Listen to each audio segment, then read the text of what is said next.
हम आज की इस वीडियो में खंडों में परिभाषित फलन, जिन्हें हम खंडशः फलन कहते हैं और अंग्रेजी में पीस वाइज फंक्शंस कहते हैं, उनकी हम बात करने वाले हैं। तो यहाँ पर हम fx देख सकते हैं जो कि बीजगणितीय रूप से खंडों में परिभाषित है। तो चलिए हम fx की सीमा की बात कर लेते हैं।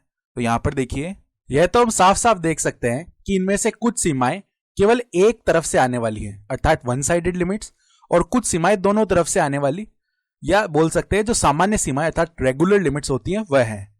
तो मैं आपको कहूंगा कि आप एक बार इस वीडियो को पॉज कीजिए और स्वयं से इन सीमाओं का मान ज्ञात करने का प्रयास करिए। नहीं होता है तो कोई बात नहीं, हम साथ में मिलकर कोशिश करेंगे। तो चलिए पहली सीमा की ओर चलते हैं। तो लिमिट fx जब x अग्रसित कर रहा है 4 और यहां पे प्लस का चिन्ह है, तो इसका अर्थ क्या हो गया कि 4 के बड़े मानों से हम 4 की तरफ आ रहे हैं, यानी x यहां पे 4 से बड़ा है। तो जब x 4 से बड़ा है तब fx का मान कितना है, हम देख पा रहे हैं ये है ना fx का मान रूट ऑफ x। तो इसका जो मान है सीमा का वह कैसे ज्ञात होगा, यहां पे हम यह वाला फलन काम में लेंगे। हालांकि x बराबर 4 पर फलन का मान यह है, किंतु हम किसकी बात कर रहे हैं, जब x का मान 4 से बड़ा है और 4 की तरफ अग्रसित कर रहा है, तो उसके लिए तो यही फलन काम में लिया जाएगा। तो यह कितना बन जाएगा, रूट ऑफ x की जगह पे 4 रख देंगे तो इसका मान 2 के बराबर आ जाएगा। अब हम चलते हैं हमारी दूसरी सीमा में। तो लिमिट fx जब x 4 और यहां पे माइनस का चिन्ह है, अर्थात 4 के छोटे मानों से हम 4 की तरफ अग्रसित कर रहे हैं। तो इसके लिए देखो, जब x का मान 4 से छोटा है तब यह वाला फलन काम में लेंगे, x + 2 बटा में x - 1। तो यहां पर x के स्थान पर 4 रख देते हैं।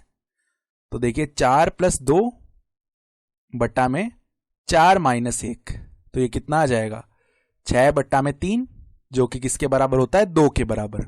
तो चलिए अब तीसरी सीमा में चलते हैं। लिमिट fx जब x अग्रसित कर रहा है 4 की तरफ, तो यह तो सामान्य सीमा है और हम जानते हैं इसका मान तभी अस्तित्व में होगा जब जो बाईं ओर से सीमा है वो दाईं ओर से जो सीमा है उसके बराबर हो।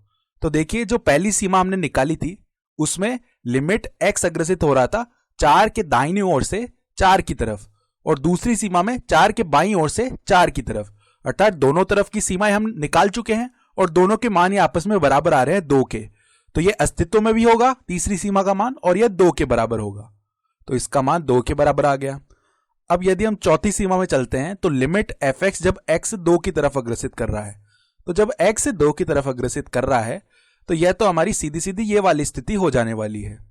हालांकि जब x 1 की तरफ अग्रसित कर रहा होता तब यहां पर रुचिकर चीजें हो सकती थी, क्योंकि हर में हम देख पा रहे हैं x - 1 है ना, तो जब x 1 रखते तो 1 - 1 हर में 0 बनता, तो वहां से हमें कुछ सोचना पड़ता। किंतु x जब 2 की तरफ अग्रसित कर रहा है तो खंडों में परिभाषित इस फलन का यह भाग पूर्ण रूप से संतत अर्थात कंटिन्यूअस है।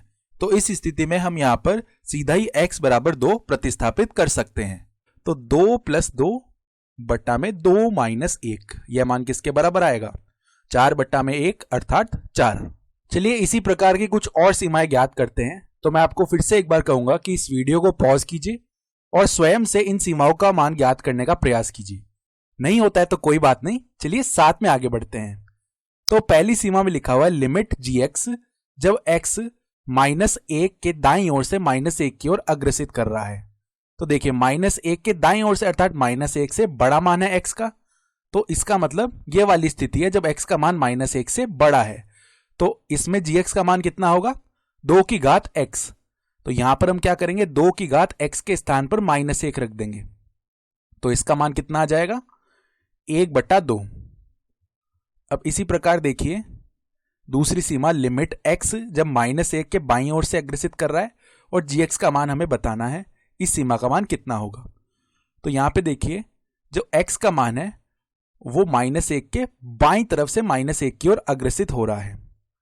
तो बाईं ओर से अर्थात ये वाली स्थिति आ गई कि x जब -1 से छोटा है, तो यहां पर क्या आएगा साइन x के स्थान पर -1 रख देंगे, -1 + 1 अर्थात साइन 0, जो कि 0 के बराबर आ जाएगा। अब देखिए लिमिट x जब -1 की तरफ अग्रसित कर रहा है और gx इस सीमा का मान बताना है। तो हम देख पा रहे हैं कि -1 पर जो दाईं सीमा है वो 1/2 है और जो बाईं सीमा है वो 0 है, अर्थात बाईं सीमा दाईं सीमा आपस में बराबर नहीं है। तो जब ये आपस में बराबर नहीं है तो ये जो सामान्य सीमा है यह अस्तित्व में नहीं होगी। तो हम कह सकते हैं अस्तित्व में नहीं है। यह सीमा अस्तित्व में नहीं है। तो चलिए अब इस सीमा पर बढ़ते हैं हम आगे। लिमिट gx जब x 0+ की तरफ अग्रसित कर रहा है, तो 0+ का अर्थ क्या हुआ? 0 की तरफ दाईं दिशा से।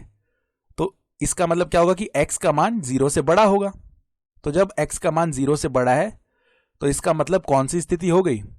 हमारी यह वाली स्थिति हो गई है, x का मान 0 से बड़ा इसी में होगा। और इस अंतराल में gx का मान 2 की घात x है, जो कि पूर्ण रूप से संतत अर्थात कंटिन्यूअस है। तो हम x की जगह सीधा 0 प्रतिस्थापित कर सकते हैं। अर्थात यह कितना बनेगा? 2 की घात x के स्थान पर 0 रख देंगे तो इसका मान 1 के बराबर आ जाएगा। तो इस सीमा का मान 1 हो गया।